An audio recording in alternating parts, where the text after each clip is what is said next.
Gold trusted gold buyers మీరు తాకట్టు పెట్టిన బంగారాన్ని విడిపించి ఈ రోజు ఉన్న మార్కెట్ ధరకు కొనబడను.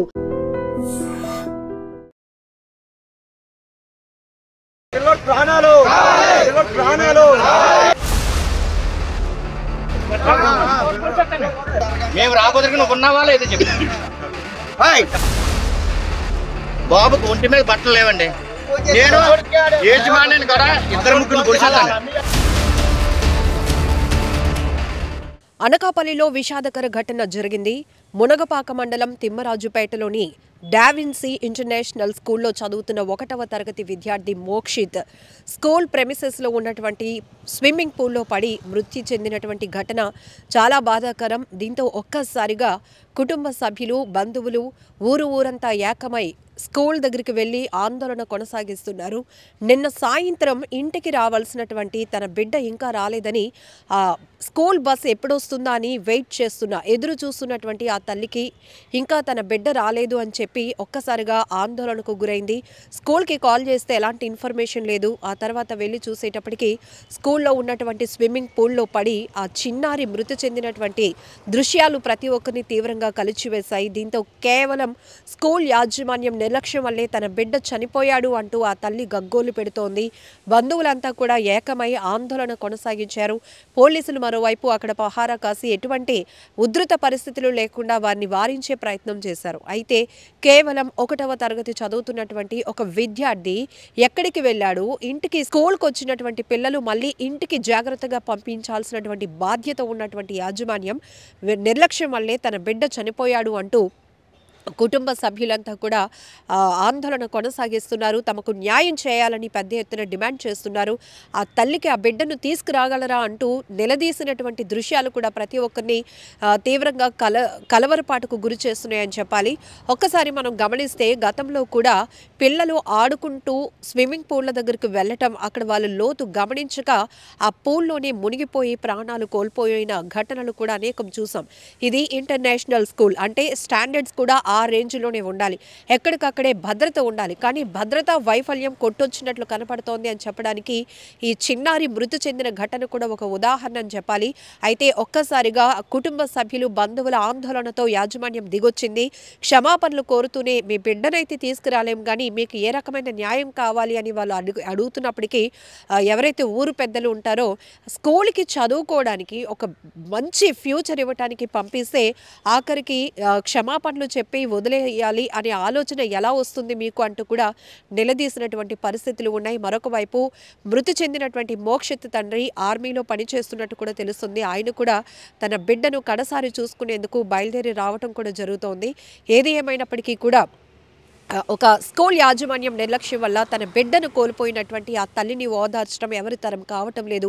కనీసం స్కూల్కి యూనిఫామ్తో, బుక్స్తో, లంచ్తో కలిసి ఒక ప్రిపరేషన్తో వెళ్ళిన ఆ చిన్నారి ఆఖరికి స్కూల్ విడిచిన తర్వాత కూడా ఇంటికి రాకపోగా పూల్ దగ్గరే ఒంటి మీద ఒక బట్టలు కూడా లేని పరిస్థితిలో ఉన్నాడు. అంటే ఇక్కడ వెరీ క్లియర్గా మనకు అర్థమవుతోంది స్కూల్ ప్రెమిసెస్లో ఎవరు ఇంకా ఉండిపోయారు అనేది చెక్ చేసుకునే పరిస్థితి లేదా. స్కూల్ డ్రైవరు అతనికి కూడా తెలుస్తుంది ప్రతిరోజు మన స్కూల్ బస్సులో ఎంతమంది వస్తున్నారు, ఎంతమంది వెళ్తున్నారు అని ఉంటుంది. అలానే అక్కడ ఉన్నటువంటి వాచ్మెన్స్ కూడా ప్రెమిసెస్లో ఇంకెవరు చిన్నారులు ఉన్నా కూడా మీకు స్కూల్ బస్సులు రెడీగా ఉన్నాయి వెళ్ళండి అంటూ వాళ్ళని అలర్ట్ చేయాల్సిన పరిస్థితి.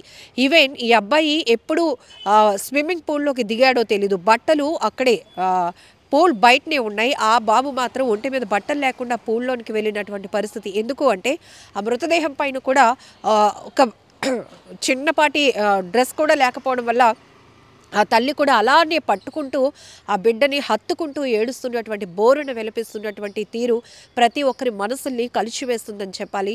ఏది ఏమైనప్పటికీ కూడా బాధాకరమైన ఘటన జరిగింది.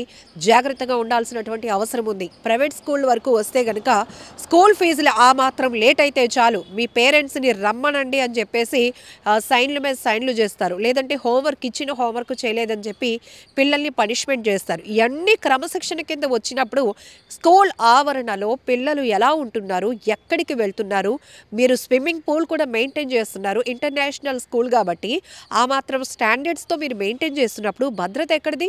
మరి పూల్ దగ్గర కూడా ఒక వాచ్మెన్నో సెక్యూరిటీ పర్పస్లో ఒకరిని పెట్టాల్సిన అవసరం ఉంది కదా.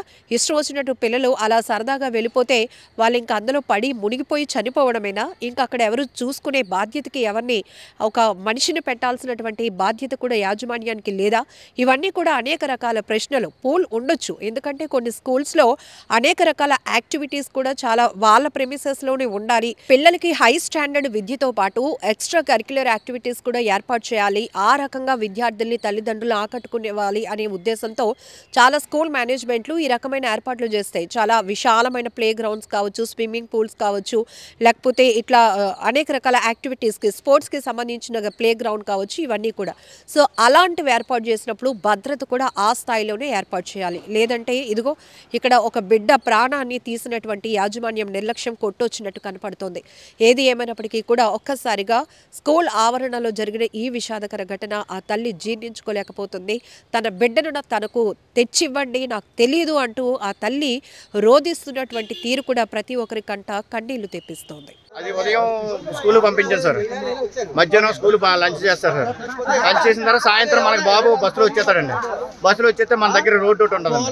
ఆ రోడ్ దగ్గర మనం రిసీవ్ చేసుకుంటాం కానీ వాళ్ళు ఎప్పుడు మనకి వాళ్ళు ఇన్ఫర్మేషన్ ఫోన్ చేశాం సార్. మన కాలేజీ స్కూల్కి ఫోన్ చేసాం. ఫోన్ చేస్తే ఒకరు కూడా ఫోన్ ఎత్తలేదు సార్. ఫోన్ ఎత్తకపోతే మా మరదలు వచ్చి ఏడుచుకుంటూ వచ్చింది. బాబా మోక్షిత కనపడలేదు, మోక్షిత రాలేదంట, బట్టలు ఎక్కడ ఉండిపోయినా క్యారేజ్ బ్యాగ్ కూడా అక్కడ ఉండిపోయిందండి. అయితే ఫోన్ చేయమన్నాం. ఫోన్ చేస్తే ఒక ఎదవ కూడా ఈ ఎదవలో ఈ కాలేజీ స్కూల్ తాలూకాలు ఒక్కడి కూడా ఫోన్ ఎత్తలేదు కాబట్టి దానికి రెస్పాన్స్ లేదు. తర్వాత ఈ ఎదవ ఉన్నాడు అక్కడ, ఇలా రా ఒకసారి, ఇలా రా వస్తావా లేకపోతే మాట్లాడి సార్. ఈడున్నాడు సార్, ఈ తమ్ముడు అన్నా తెలియదు. తర్వాత 4 మేస్టర్లు ఉన్నారు, వాళ్ళు కూడా మనకు చెప్పలేదు, సమాచారం ఇవ్వలేదు. ఏమో ఎన్ని గంటలకు జరిగిందో మనకు తెలియదు. మనకైతే బస్సు 6 o'clock వచ్చేస్తుంది నెలమంచి, కానీ మనకి ఇన్ఫర్మేషన్ ఎవరు ఇవ్వలేదు. ఇవ్వకపోయినా సరే వాళ్ళే మనం ఎలా ఇక్కడే మనకు రాలేదంటే మా బావ నేనే, మనకంటే మనకు తెలుసు కాబట్టి గబుక్కుమని మనం పరిగెట్టి వచ్చేసిన తర్వాత మనం ఎదవన్నాడు అందులో అవ్వలేదని నువ్వు చెప్పు, మేము రాబోతే నువ్వు ఉన్నావా లేదో చెప్పు. చెప్పాలండి మా రూమ్ కి ఎత్తుకాం కానీ కనపడలేదు. కనపడకపోతే నాకు డౌట్ వచ్చింది. స్విమ్మింగ్ పూల్ అలాగనే నన్ను స్విమ్మింగ్ పూల్కి వెళ్ళాడండి. స్విమ్మింగ్ పూల్కి వెళ్తే బట్టలు ఏం మర్చిపోడంట, స్విమ్మింగ్ పూల్కి వెళ్ళాడంటే స్విమ్మింగ్ పూల్ దగ్గర నాకు డౌట్ వచ్చి స్విమ్మింగ్ పూల్ దగ్గర చూడండి అన్నాను. అది కూడా బాబుకు ఒంటి మీద బట్టలు లేవండి. ఇప్పుడు ఎలాగైతే ఉన్నాడు అలాగా మీకు అక్కడ కూడా చూపిస్తాను రండి. అలాగ వదిలేశారు సార్. వదిలేసి అసలు ఏమీ పట్టించుకోలేదు. హాస్పిటల్కి తీసుకెళ్లారో లేదో తెలదు. ఇలా జరిగిందో కానీ ఇలా జరిగిందో లేదని కూడా మాకు చెప్పలేదు. మరి దీని సంగతి ఏంటన్నది చెప్పండి. లేకపోతే నిజంగా ప్రస్తుతం ఉన్నటువంటి సమాజం దేనికి ప్రయారిటీ ఇస్తుంది? ఆర్థిక సంబంధాల చుట్టూ మాత్రమే తిరుగుతుంది. మళ్ళీ ఎన్నికలంగానే చాలా విరక్తి కలుగుతాను. మంచి అనిపిస్తుంది కదా, లేడీస్ కూడా ఛాలెంజింగ్ జాబ్స్ చేసినప్పుడు చాలా బాగుంటది. ట్రాఫిక్ అసిస్టెంట్స్ గా నియమించిన ట్రాన్స్జెండర్స్ అందరితో సాల్యూట్ చేయించుకుంటున్నారు. ఫుడ్ డెలివరీ ఇవ్వటానికి వెళ్ళినటువంటి డెలివరీ బాయ్ అనిల్ పై కళ్ళ ముందు